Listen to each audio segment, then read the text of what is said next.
This is the Dawg Pound. And this week, the posse's a little short, but we got the three of us, the three amigos here. Jim Ziegler, the alpha dog, Bobbie Herron, the queen of BDC. Hi, kid. Hi, you. Oh, and the Empress of executive management, Love it. Love the often known as one of the most brilliant women in the car business, my friend Jennifer Briggs. You know, hello. today we're going to talk about something. I see a lot of people stepping out and getting into consulting and training business. Everybody that's out of work decides to be a trainer nowadays. And it's a little That's tougher true. field than a lot of people think it is. And you're looking at three of the highest paid, most prolific consultants, trainers in the industry. If you look at the three of us, we have a track record. We've put the business model together. We know what we're doing, and we get paid high dollars. We get paid regularly. And Bobbie, when I met you, you were working for a dealership. Where were you in those days? Yeah. So when I met you, I was working for Garber Automotive Group all across the country, and I had just switched over So to you Garber. had a job for the corporation, right? You were working for the Yeah, company, not for any one specific dealership. yeah. When I started with Garber, I actually started in the dealership in the Nissan Hyundai store, and before I left that store and went to corporate, I was the sitting sales manager for the Nissan Hyundai dealership itself. Right. And prior to that, I had been a general manager for a store before leaving to go to Garber. So you're sort of qualified. Just a little bit, yeah, yeah. I'm trained in the field. We failed to all of our successes, and then figured out what worked, and then utilized that in all the stores. That's why we created a corporate role for it.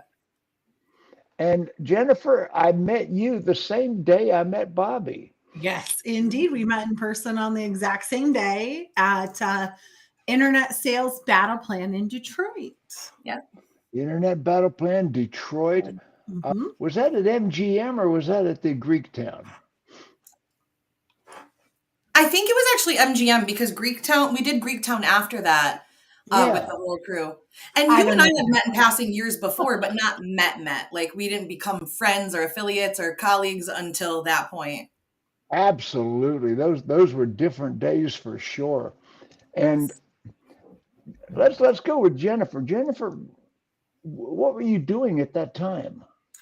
Well, at that time, I was the e-commerce director for Feldman Automotive Group in the Detroit area. Mhm. So, was running digital sales and marketing operations for that automotive group. Um, Shortly before that, I had been in Bobbie's backyard at Garber, which ended up working out really well for us. Um, It but did. moving down to Detroit opened up a whole new opportunity for friendship and partnership for Bobbie and I.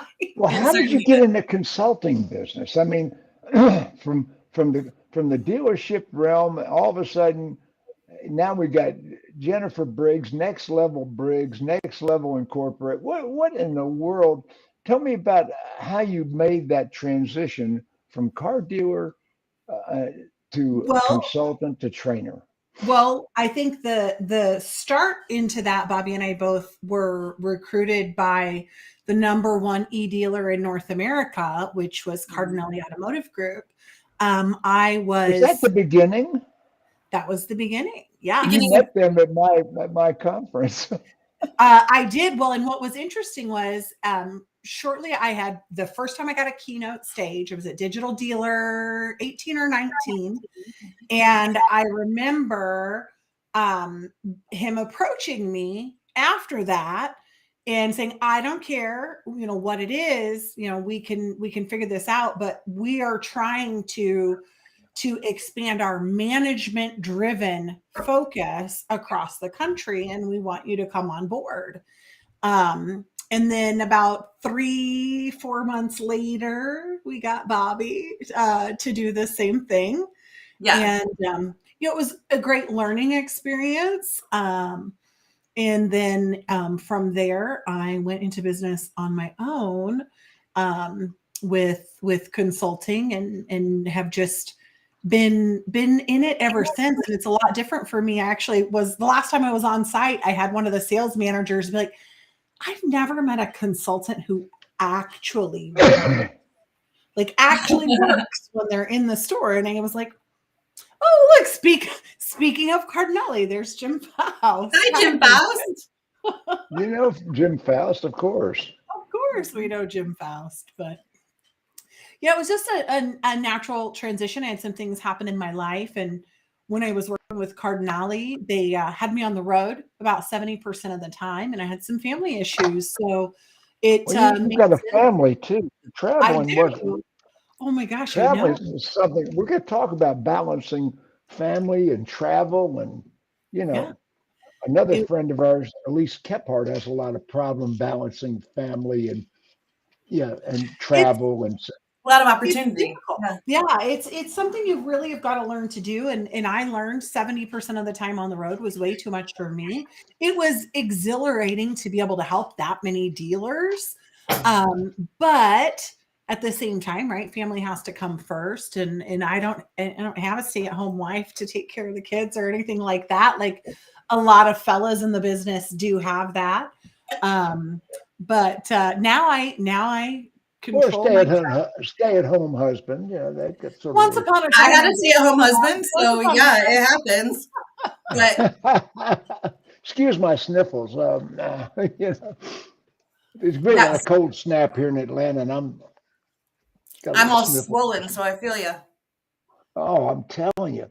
But anyway, I traveled 250 days a year for 30 years. It's a lot of travel. Luckily, I had a son and I had a wife and a puppy, and I was home on the weekends most of the time, unless I was doing a keynote speech. So yeah. So I traveled. But one thing I'm noticing here, and it's kind of interesting, I have created more consultants in the automobile industry through my conferences and my mentoring and some of the things I've done through the years. I mean, I'm looking at you and Bobbie. Both of you launched at my Internet Battle Plan. Elise Kephart launched at my battle plan, and 5 or 6 others launched. It's amazing how many people did that. I think that just speaks to the type of crowd you drew. Yeah, at your Internet Battle Plan conference. Amazing. Bobbie, now you started out with the Cardinelli group, ZMOT, and how did that go down?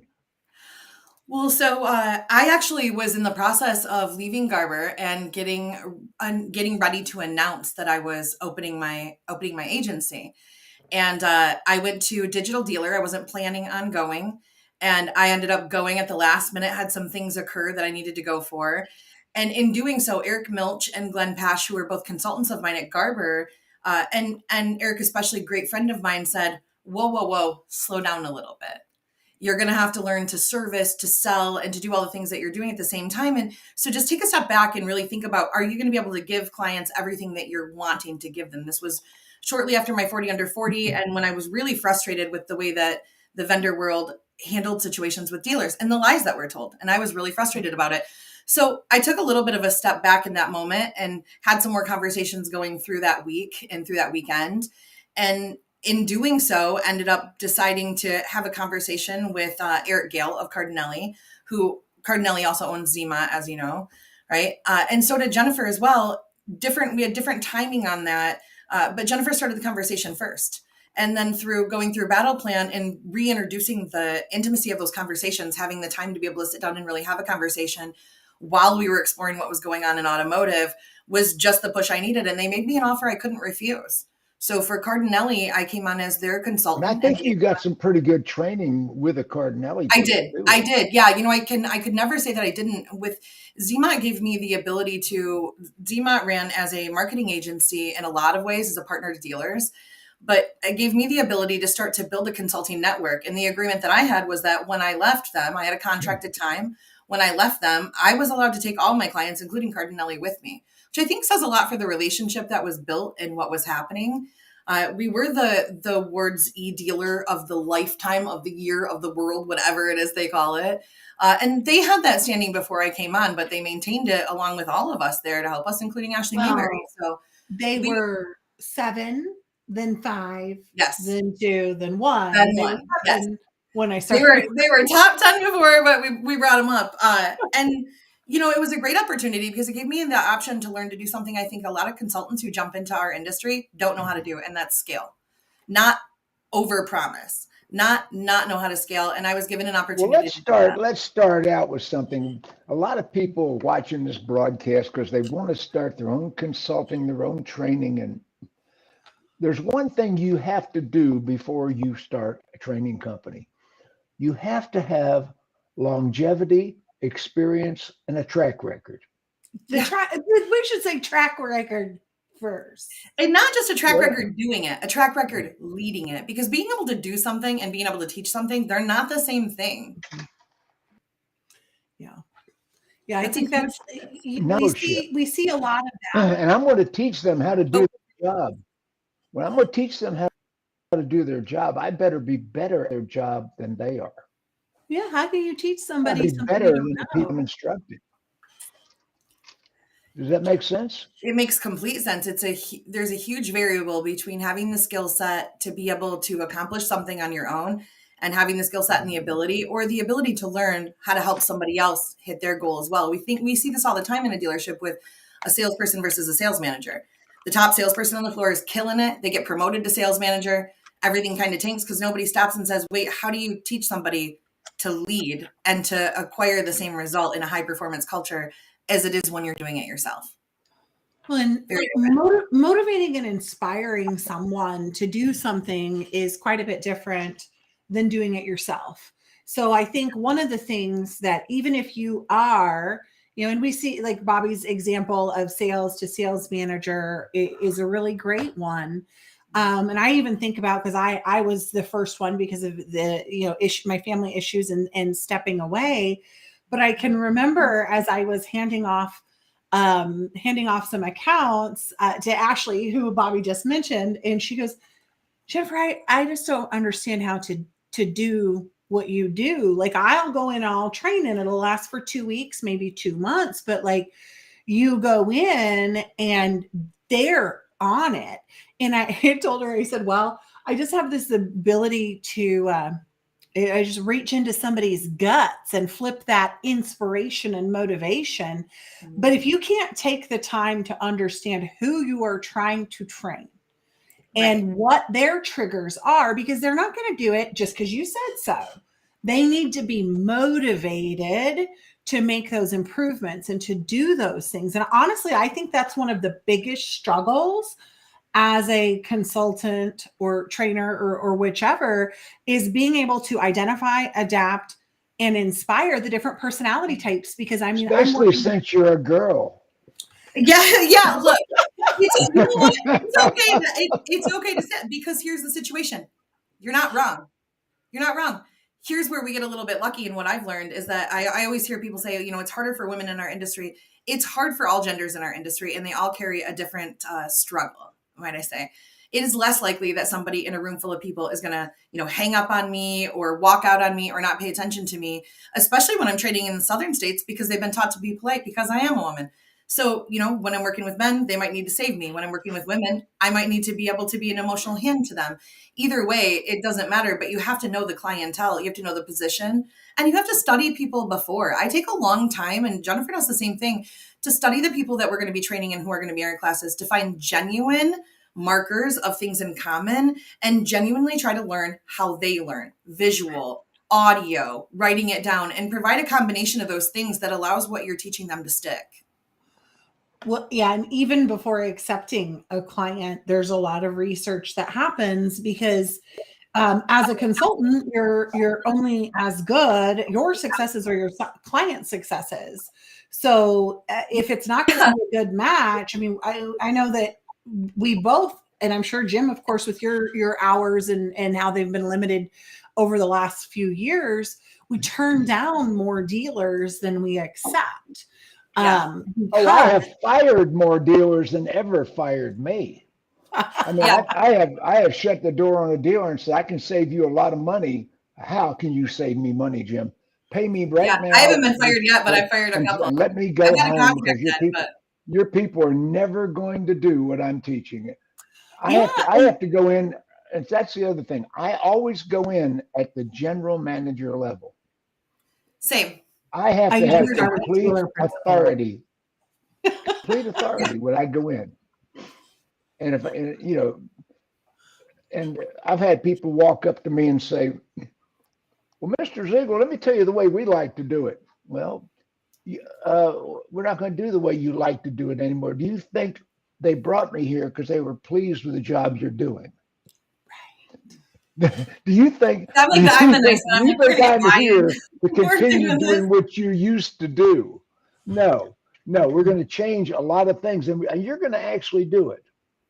There's no shades of gray.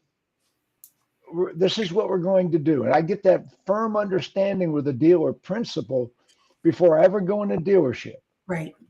that this is the way we're going to do it, or we don't have to do it. We don't have to. I Exactly. got someplace else I can be. I turn down offers all the time. And Well, they have to make Bobbie, a is that commitment to that, Jim. They have to make a commitment to wanting to improve their business and to be more efficient at it. And if the dealer principal is not going to make that commitment, it's not going to matter. So No. I 100% agree with you. And walking away, I actually remember the first demo I had as a consultant, I said no by the end of the call, and it was a small dealer group, 5, 6 stores, and I can remember that guy, and I was working for Cardinale at the time. And at the end of the call, I said, you know what? I really appreciate your time, but based off of this time that we spent together, I just don't think we're going to be a good fit. So it's going to be a no from us. We wish you the best of luck. And he was flabbergasted, called up my boss. And of course, Eric said, seems like she made a good decision.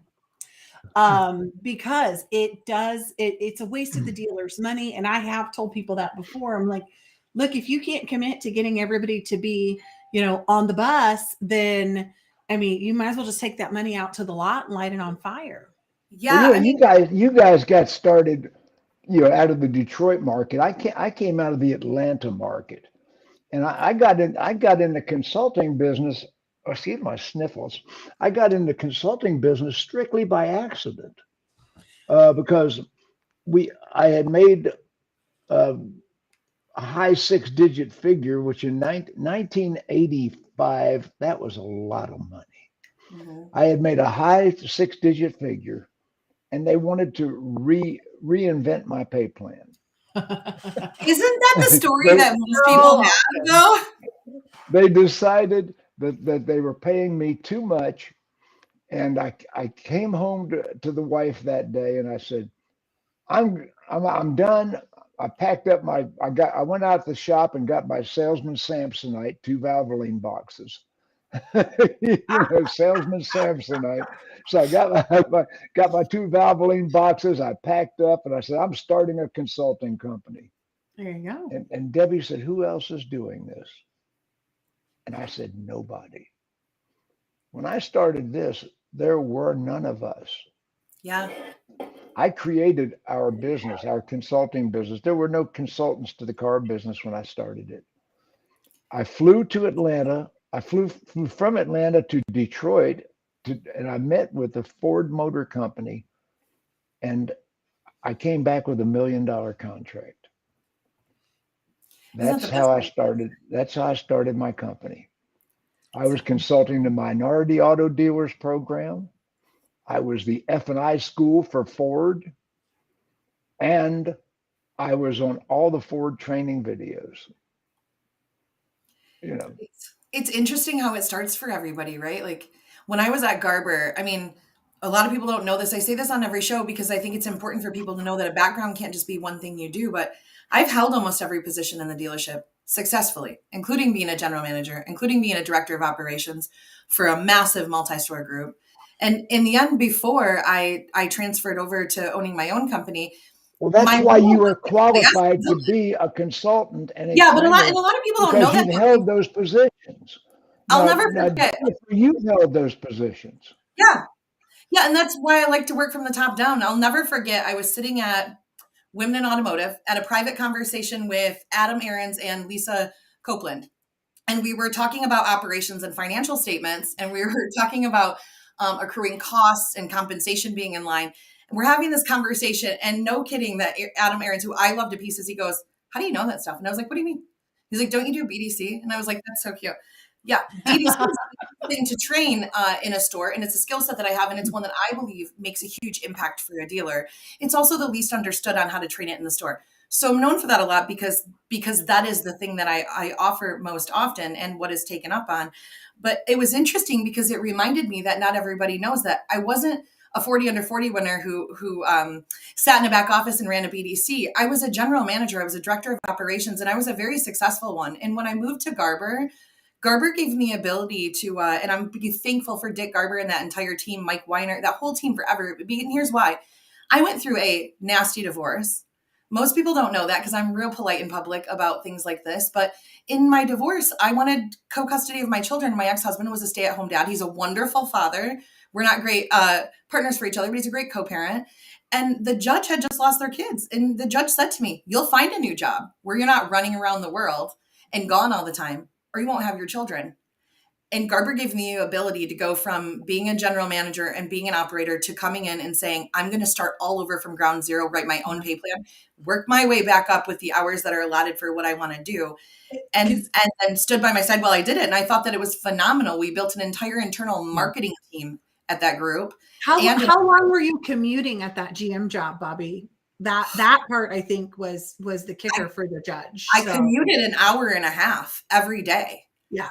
I never actually, in my entire career, including when I worked at Garber, I never lived closer than an hour and 15 minutes to the dealership that I was at. And actually, an hour and a half was probably me speeding when I was going there. But here's the thing. If you're from Michigan or been to Michigan, you realize half the year, that's actually a 3-hour drive. That's no. So we joke about me being bad at mornings, but look, there was a time when I was good at it. I opened my company so I didn't have to be. No, I'm kidding.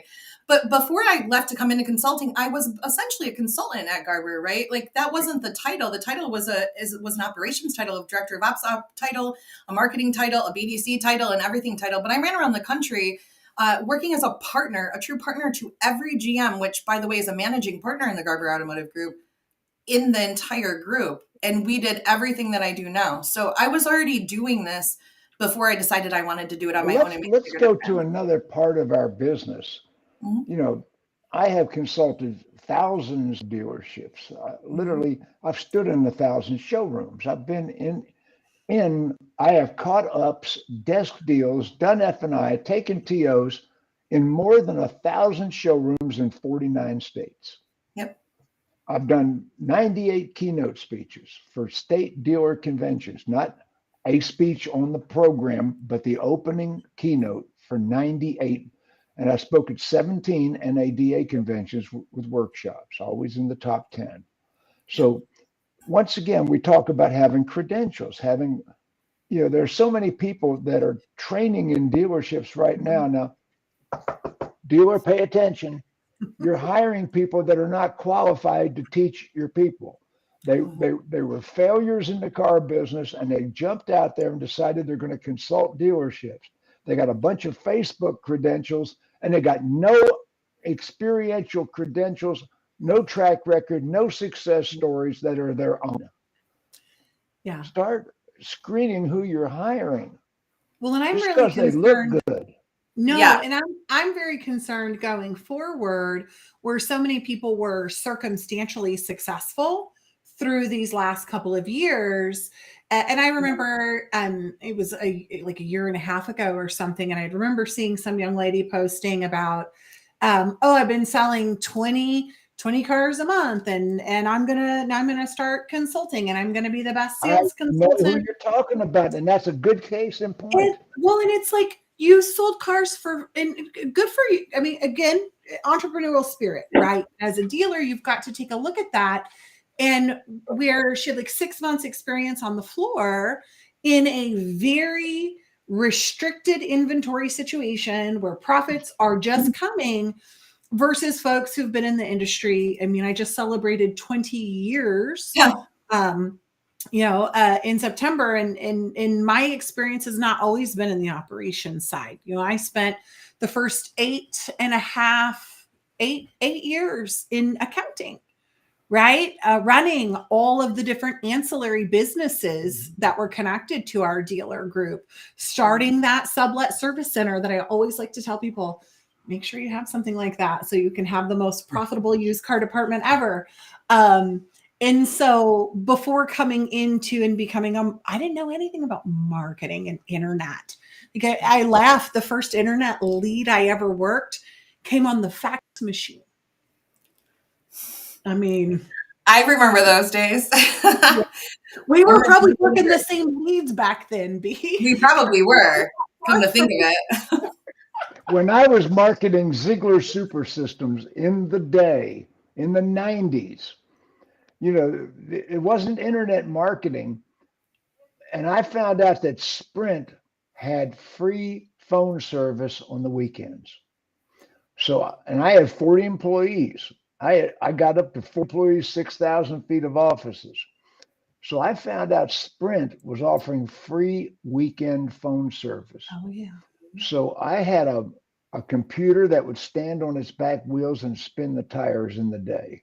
And at midnight on Friday night, my computers would start sending out faxes on Sprint. Yeah. No charge. Goodness. Weekend. I mean, Friday night, midnight till Sunday night at midnight, we sent out 10,000 faxes on a weekend. Oh my goodness, I love it. I had to send a fax the other day because a place wouldn't take an email, and I was just so annoyed and disgusted. I'm like, this is not still a thing. This can't still be a thing. What do you mean? You know who uses faxes today is doctors' offices. Yeah. That's what it was for. I was like, this is insane. It rang busy 7 times. I'm like, maybe you got to a point where there's pharmacies and doctors' offices communicate faxes. And Bobbie, I mean, we have e-fax now, right? It's the same thing. I hope you didn't run down to the print shop and wait. No, I didn't. I did an e-fax, but I'm telling you what, it rang busy 12 times. And I was like, come on, we're not past this yet. Okay, back to the subject. We're way out there. Jim, that reminds me. Now the question I want to ask is, how do we charge? How do we charge? I charge custom to the client, the market, and what it is that we're trying to do. So I don't have a standard rate that's like, oh, I have a daily rate, but I like to combine that with what the store needs. So you never get a demo from me. You get a conversation, then I do research, then we do a follow-up conversation, and I tell you 2 things. If it was my store, this is what I would do, and this is what it would cost, and this is a scope of work that's included. Right. And then I tell everybody, if you have a budget and it doesn't fit in this, don't be a ghost. Tell me what you're looking to do, and I'll tell you what fits in there, or if it would be a waste of your money to even take something like this on. Yeah. Mine is very similar. There's the on-site rates. Then depending upon the service that they need based off of that exploratory call. But there's everything from, and I like to leave my accounting days in the background, but from the accounting department to the service department to marketing and sales, I do primarily nowadays focus on management training. So that really has made it a bit different, but that encompasses a lot of things, whether it's a systems overhaul in how all of your software speak to each other, or in the tactics that you're utilizing. I always I want to get into specific services that we offer.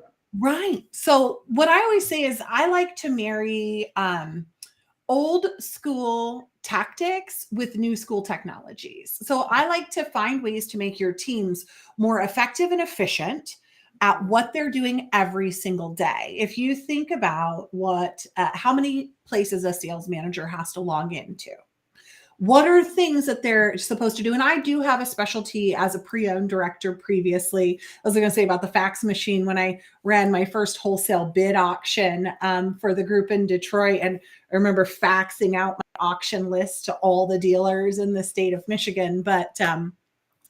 And so No, if it's a, quick, hey, we're going to overhaul your systems and we're going to train you on how to do that, that's a lower fee. But most of them are going to be doing at least a 90-day performance package, because like I said before, it's important that it actually works. So we do exploration, we do install, training and execution, and follow up from there.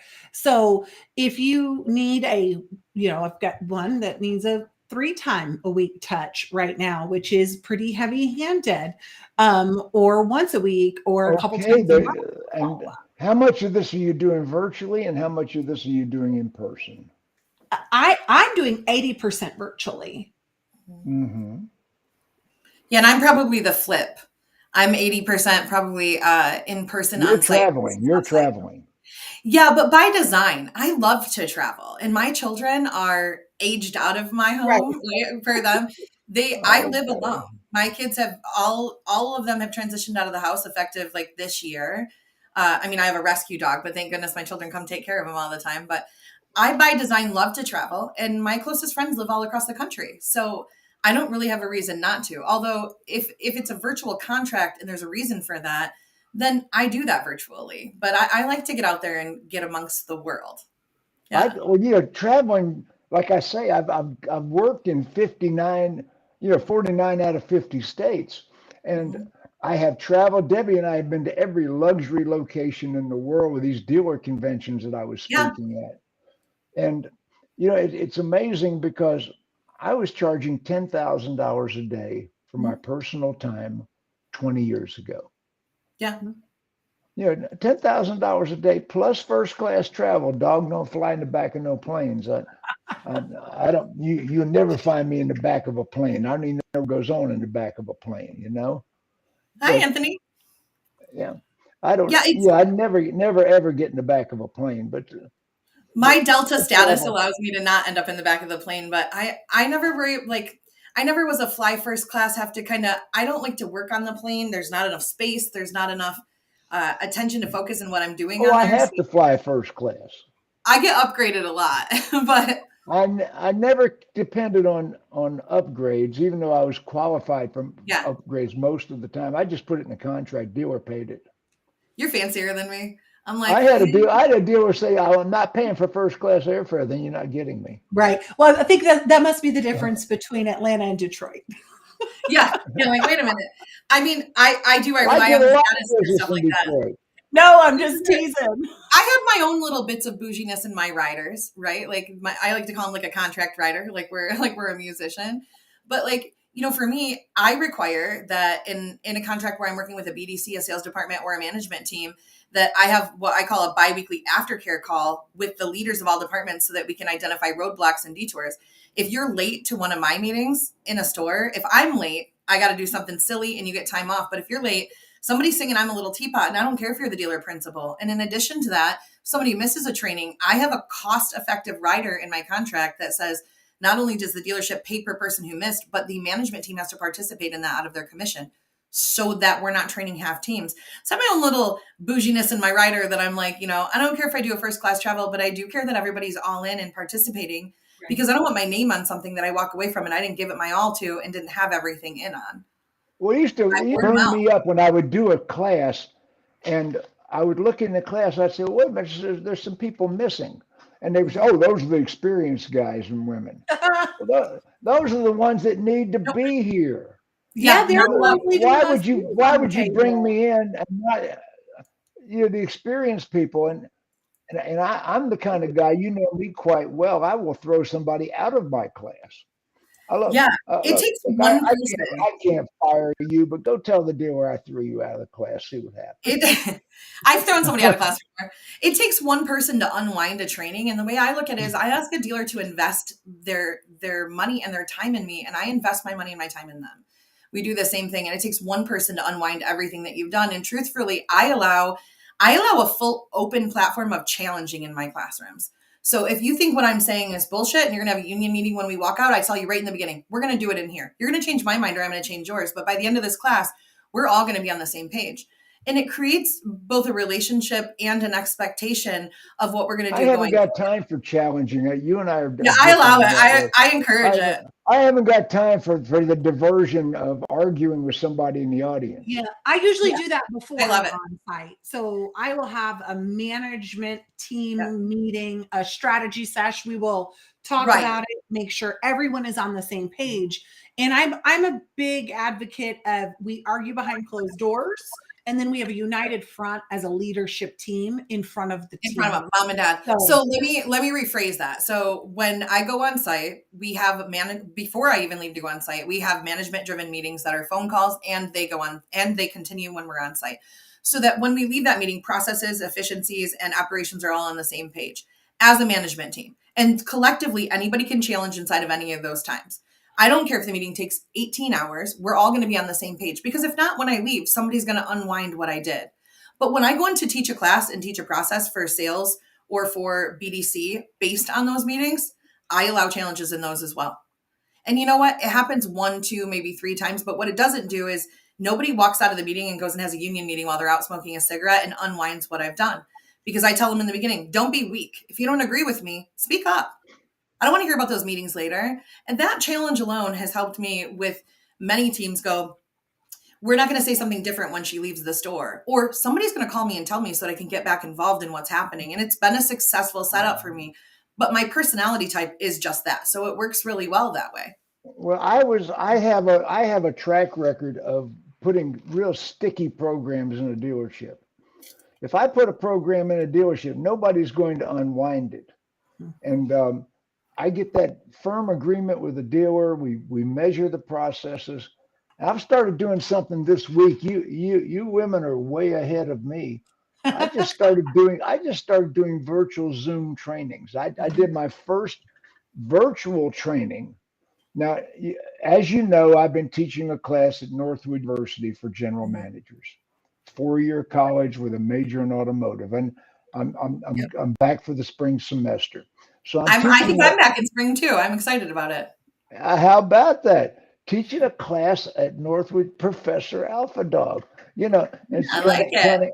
kind of interesting. So I got the idea. Why am I holding back? And I did my first Zoom training this past week, and the results are incredible. I mean, Yeah. the general manager of the dealership came in one of my private groups raving about what they got out of the training. That's awesome. Unsolicited. I didn't ask him to do that. Yeah. And I'm going, wow. Yeah. So Zoom allows us the ability to read and interpret body language and behavior in a way that we couldn't before when it was just a phone call.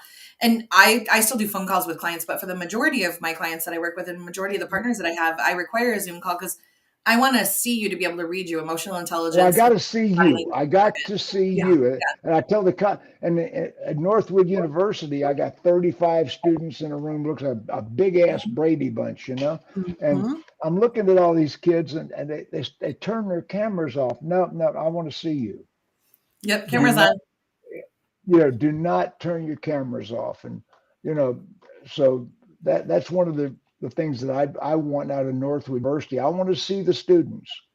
Yeah. And I talk to the students while I'm teaching, and encourage them to have conversations back with me. To get engaged. I think that's important. And, I think one of the things I know that I do a bit differently, and I always give credit to my accounting background for it, the way, because it doesn't have to be in that where Bobbie allows that open challenge. I phrase it in a little bit different way, because when I do an on-site, it's typically a 3-day on-site because we're doing different sessions, different topics, working it in. But on the last day, I actually will train, no matter if I'm training salespeople, BDC, or sales managers or general managers. I actually do a managing your business training. And we end the on-site visit with individual shoulda, woulda, couldas, where I'm basically showing, of course, the dealer principal has already seen this on a store level, how many deals and how much money we're leaving on the table. It's really amazing when you wrap up, here's everything we've just trained on. And the reason this should be important to you is not because your dealer principal wants you to do it, not because your general manager wants to do it, but individually to you, this is what it means to your family, to your house. If you should have, or if you would have done things in this way, in this efficiency, or this engagement tactic, or whatever it is we're training on, this is how much more you could have had. And I had to learn that very early on, because being an accountant, I speak a different language, right? And then getting into marketing, totally different language. It's a different speak. And I will 100% equate my success along the way for being able to translate it. Actually, that was the session I think that Eric Gale from Cardinale saw, was translating Digital Diva to Car Guy, was the session, because taking what all of those metrics mean and then translating it into something that they understand, which is units and gross. Because what is a 15% close rate if you don't understand in a unit volume and gross profit difference? And it's really amazing how people will be inspired to continue that when you personalize that income to themselves. And I'll tell my dealer principals I work with, listen, I don't have to convince every single person on your floor. Right. If we get 50% of them 100% bought into it, we are going to change the way that you do business, because they will lead the team. And the other half, right, they might be half in, half out, whatever. That's up to your managers to enforce and to inspect what's happening. But as they see everyone else get more successful, more units, larger commission checks, they're going to get on board. See, that's the problem. So many dealers, oh, well, I want my people to buy in. We don't care if they buy in. Yeah, I know we're so different on this one. I don't care if they buy in. That's buying in is not optional. I mean, dealers, well, we're going to make it buy in. No, then you make it optional. Buying in is not optional. It is difficult though when you have a management team that's not sure how to hold them accountable or make them follow through, or when they are unwilling to, that if you don't have at least half of them bought into what you're doing. And I think, maybe it's the definition of buy-in, not buy-in in the way that this is an optional choice, but buy-in in the way that I see where this actually impacts my paycheck and makes me more money. And for that reason, I want to do better. Oh, we will show them that. But it's necessary. Let me tell you, Bobbie, what happens in a consultancy. You're going to agree with this. Okay, 3-day consultancy. Ziegler comes in. Day one, the mutineers all get together. Now the mutineers, that son of a bitch. We've seen people. We'll go back to what we used to do when he gets on the plane Friday. I mean, we've seen people like this Ziegler come and go. I mean, they had the mutineers. All the mutineers had the meeting in the men's room, the ladies' room, the smoking, sitting out on the golf cart, whatever they do. Okay, so the mutineers get together, and day one of the mutineers will deliberately blow a deal. Every single consultancy I've ever done, and I tell the dealer in advance, day one, they're going to make a customer angry on purpose to show that our processes make people angry and upset, and this won't work.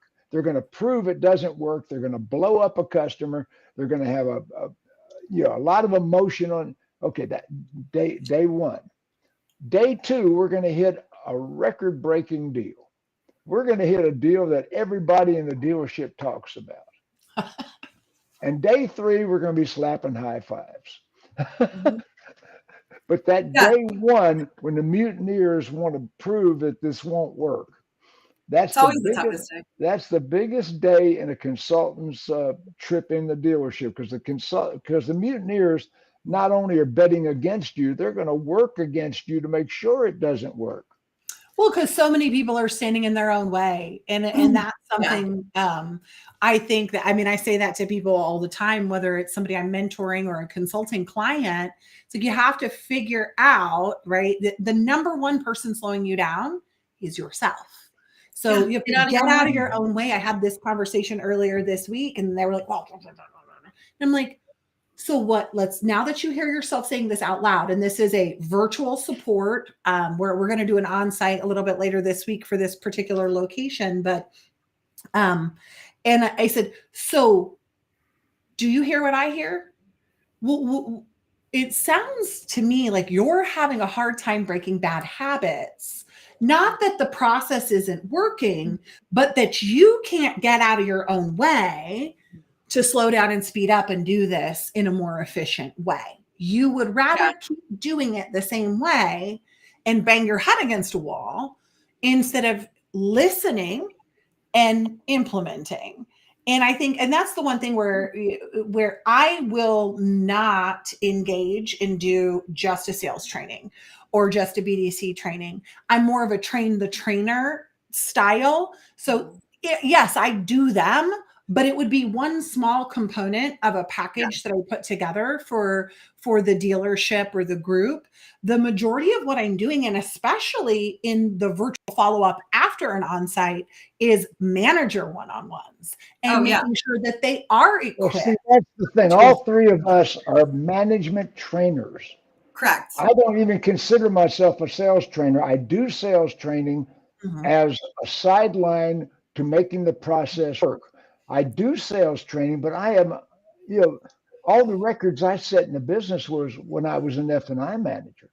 And I am the best F&I manager there ever was, ever will be, and ever has been, and is right now. I'm the best F&I manager you've ever seen. If they do, glowing trophy happening right now. If they do F&I on other planets, I'm better than they are. I train F&I. I train sales management. I train I train dealers and general managers.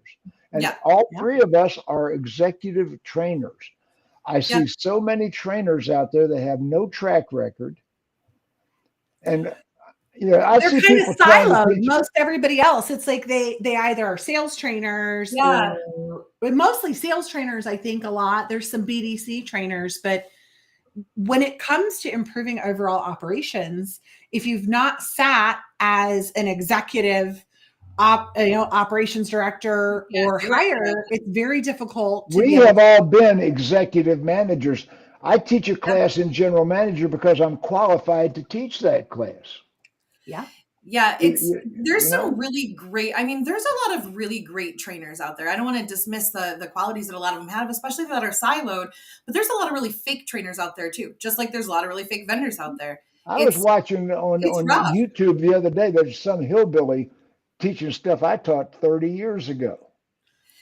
You get what you pay for. I tell dealers this all. I had a dealer that really should have hired me, and I really should have wanted to take them on, and I didn't want to take them on because of some of the comments made during the collaborative conversations when we were doing investigation. But one of the things he said was, well, man, you're not afraid to ask for all the money, huh? And I said, absolutely not. Because while you might think that it's too much, your competitor won't. And then your trainer will be trying to teach them how to take business back away that you could have had.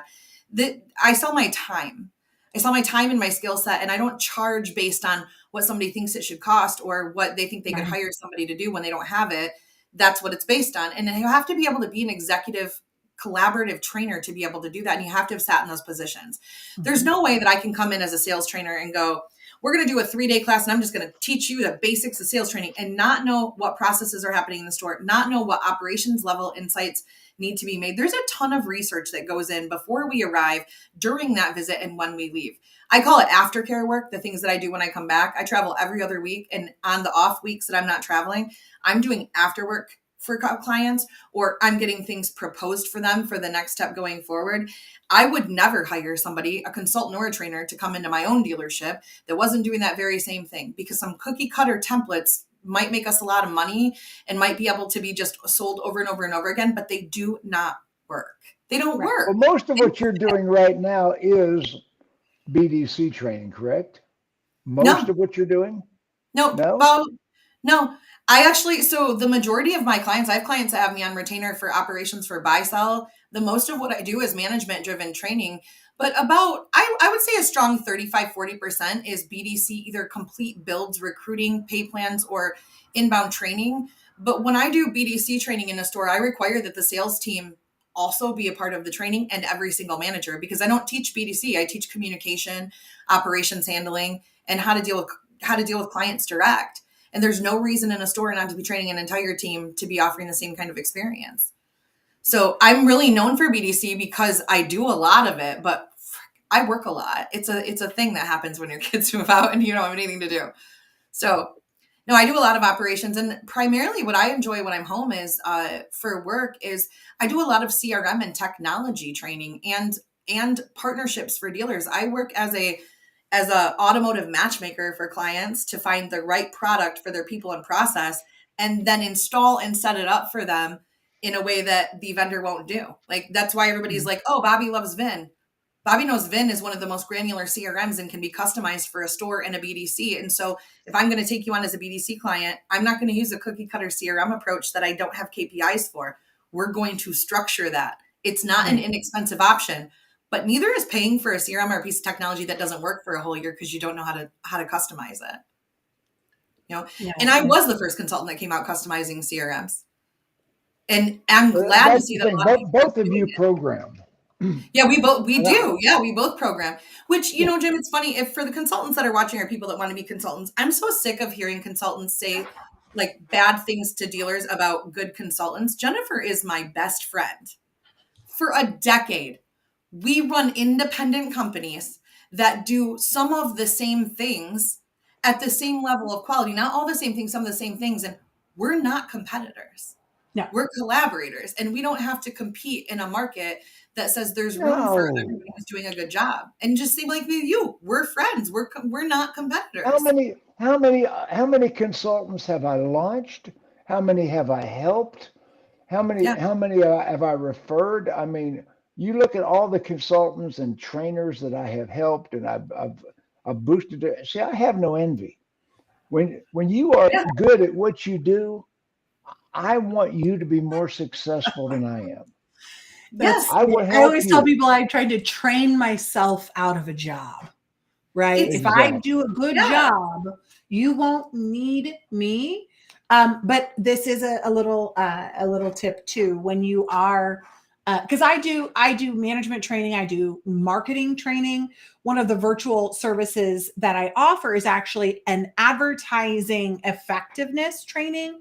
We review all of your advertising contracts and results for, like, we take, 3, 6, 12, 9, however many months, and we look at what's working and make adjustments. And I had remembered one time someone wanted to contract me because I help auto groups build their own internal marketing departments, reduce their reliance upon advertising agencies, or at the very least have people educated to hold those agencies accountable so you can squeeze more juice. And I remember having a conversation with somebody one time, and it just seemed a little bit sideways. They wanted me to train their team to manage all of their internal paid search and things like that. And so I have an agreement that says you cannot monetize the things that I am teaching you outside of your dealer group, right? You can retrain everybody. You can use them inside of your group, all of this and all of that. And they didn't want to sign the agreement as was and come back after a couple of back and forths. They were actually thinking about opening their own advertising agency. And I said, that is totally fine, but that's a different agreement. I would be more than happy to help you with that, but that's not the same rate as helping a dealer build it internally. Mm-hmm. And so I think that's a tip if you're considering getting into consulting. I mean, make sure, like Jim said, that you have a track record, you have the experience, but contracts are also part of experience. And I know this because I got burned very early on in my venture out on my own. And so I think that it is important to make sure that you are clear. You are exchanging intellectual property that's what you're giving them. And Bobbie said something earlier, not, you're not afraid to ask for all the money. No, I'm not. I have 3 national awards for digital sales and marketing strategies that have been given to me from some of the most prestigious organizations in the country. I also teach at Northwood. I teach pre-owned because I love pre-owned, being from an accounting background. It's my favorite. And It's not my so favorite. it is I love it. I love it. But when you have that experience, it was so funny because somebody was like, well, I was training someone to do internal database email blasts. And I'm going through this process and I'm showing them and they're like, well, how much time does this take you to do? And I said, well, it takes me approximately 2 hours, but I've been doing it for 12 years. It's going to take you 4 to 5 times as long to execute on something, maybe even 2 days as you're getting back and forth and learning how to build the actual HTML templates in order to do this. So you're paying for the experience, not just the time. Let me tell you. I was doing a keynote speech in North Carolina to one of the dealer associations. And a dealer came up to me at the end of that speech and he said, I got a bone to pick with you. What? He said, I heard they paid you $10,000 to do this speech. I said, yeah. $10,000 to do a 1-hour speech. I said, no. They paid me for the 30 years it took me to learn what to say. Yeah. They paid me for the 30 years of experience that went into that speech because I said things that nobody else could say, nobody else. I teach from an experiential level. And one thing about a consultant, all 3 of the people on this broadcast, one of the things I do that there's that credibility that Bobbie's talking about, the buy-in that Jennifer and Bobbie are talking about. When I'm in a dealership and I hear, well, Jim, people are different here. You know, that shit might have worked where you came from. No. You just get out of your chair. Just get out of your chair. Get out of your chair. Let me sit down. Let me go close this deal. Let me go do the F&I. You know, and by performing the F&I, by performing the desking of the deal, you know, and I was in Burton, Ohio. Now that's an Amish community, by the way. I have been there. You know, it's dealership I'm talking Yes, about. I do. Preston Auto Group. Yeah. And I'm in Preston Auto Group, and the F&I manager's name is Wally. Yeah, I'd be like, hi, Trish. And Wally's still there. Hi, Wally. So anyway, I'm going to tell you a story, Wally. You know, I tell this story. Okay, so I'm sitting in the F&I office, and Wally is doing all of his robotic stuff that he'd been taught by another training company, and he sounds like a little robot, like somebody like Wally from the cartoon. Yeah, like somebody wound him up. So at the end of his pitch, I'm sitting behind him, acting like I'm disinterested. I'm at another desk. And I said to the woman, I said, excuse me, ma'am, my name is Jim Ziegler. I'm a public relations consultant from Atlanta, Georgia. And I'm wearing a business suit and tie and a baseball hat. She knows something's different about this guy. You know, everybody else is in polo shirts. I said, ma'am, I can agree with you with what you just told Wally. Your car's garaged. You probably don't need the environmental package. But you know, I'll bet you got $25 in your purse right now. She said, yeah, I do. I said, I bet you 3 days from now you will give that to your grandkids to put into machines at Chuck E. Cheese's. You won't even know what you did with that $25. She said, no, it's frivolous money. But I'll bet you don't have $7,500 in your pocket. She said, no. Matter of fact, I bet you if you had to come up with $7,500 right now, it'd be a catastrophic event in your life because you struggle with the down payment. Well, yeah, it would. Well, our average gap claim is more than $7,500. And for less than $25 a month, frivolous money, you can insure that loss against a catastrophic event when you're least prepared for it. And her husband said, I think we ought to take that. Yeah. And so the moral to the story is I had just taught Wally that word track that morning. Yeah. I had just taught Wally that word track. But he was doing what he always did. And I used that word track I had taught him in class right in front of him. And the woman's husband said, I think we ought to take that. It's funny, consulting is bringing in a specialized skill set that you don't have in house or that you may not have in house. And I often think to myself, like people say, well, the cost of it's so much, but what's the cost of what you're losing over the course of time? It's much greater. It is much greater. And I don't have a good, little spiel that I throw out. And it would be much easier to just be known for one thing and just really ride that high. But that's not real. I win when my clients win. And I know that you're both the same way. That's why things are so customized. And that's why we only take on clients that are a good fit for us. Just like if you're a dealer or a consultant listening, you should be doing the same thing. Well, I've got a brand new website, guys. There it is. And I am doing Zoom training now. Like Jennifer and Bobbie, I will do virtual training now. I've never done virtual training until this past week, and it was highly successful. Check out my King of adaption over here. And let's see, Bobbie, you've got your phone number right on. Look at you. You got your phone number right on there. Oh, yeah. Send me a text. Okay. I'm a texter. Send her a text. She don't answer the phone. She's a texter. Well, she's in store so often. Yeah. It's hard to answer the phone when you're devoted. Yeah, I don't. I take the phones away when I'm in store. I take everybody's phones away, and that includes mine. Are gone. And you're not going to have Jennifer Briggs, next level digital solutions. Is that correct? That is correct. That's what we do is we create solutions. So I snatched up one of those dot solutions. I was sitting in Bobbie's bedroom when I bought that dot solution. I think I was cleaning my closet while she was doing it. A million years ago, it feels like. Design your tribe, people. Design your tribe. There's Bobbie's website on the screen right now, Bees Knees Agency.